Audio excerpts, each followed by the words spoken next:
Can you solve this medical mystery? A man rushes into the clinic, flipping the bird. Not on purpose, his middle finger is the only one that can unfurl. The others, bent, locked in place. And when he tries to straighten them, they snap painfully, then curl right back down. No injury, no fall, just a weekend of yard work, pulling weeds, gripping tools, digging in the dirt. Doctors check for fractures. Nothing. Arthritis? Nope.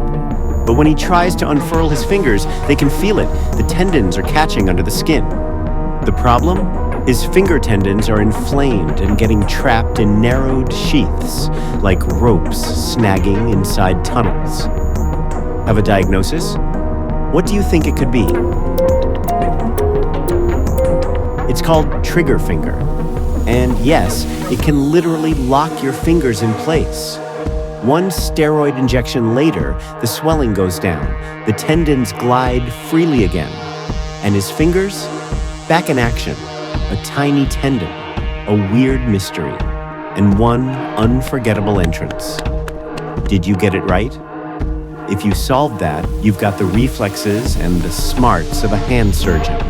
This story is fictional, but based on real medical conditions.